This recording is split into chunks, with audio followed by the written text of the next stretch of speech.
السلام عليكم ورحمة الله وبركاته. اليوم مع تغطية جديدة. اليوم بناخذكم مع مسجد قديم جدا جدا، وهو أحد المساجد التي شملها مشروع الأمير محمد بن سلمان لتطوير المساجد القديمة. وين يقع هذا المسجد؟ يقع وسط حي منفوعة. عمر المسجد هذا يقارب 3 قرون، يسمى المسجد القبلي، له 3 قرون، يعني أكثر من 300 سنة، حيث بني عام 1100 بالطراز النجدي الجميل.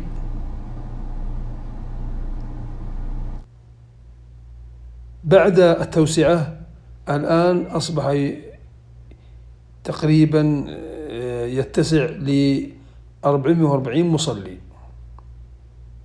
شوف منظر جميل من بعيد، المنارة القديمة ومع عندها درج،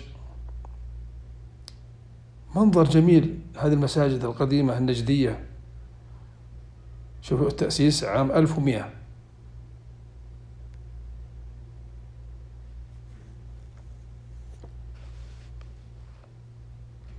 هذه قبلة المسجد، هذا المحراب حق المسجد، شوف شكله القديم وتأسيسه بالحجر.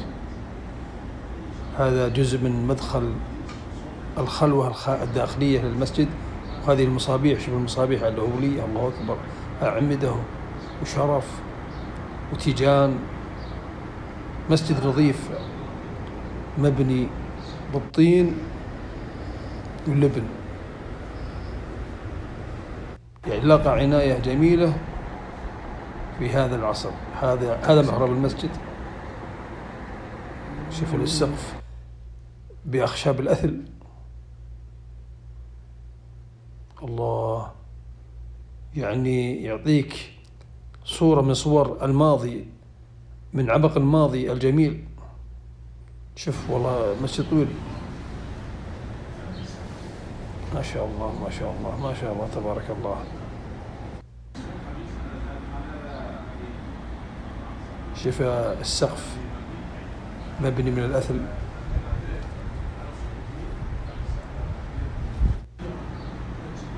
يعني تصلي فيه تحس بالروحانية والهدوء. هذه صور من المسجد الأثري، المسجد القبلي. خلوكم مع الصور هذه وتفرجوا على الجمال.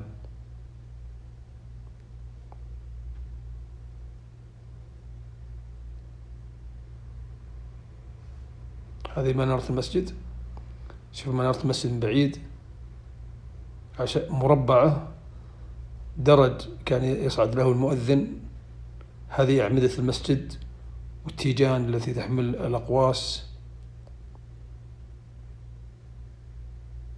وهذا جانب من الأقواس والأعمدة والمصلى الداخلي للمسجد.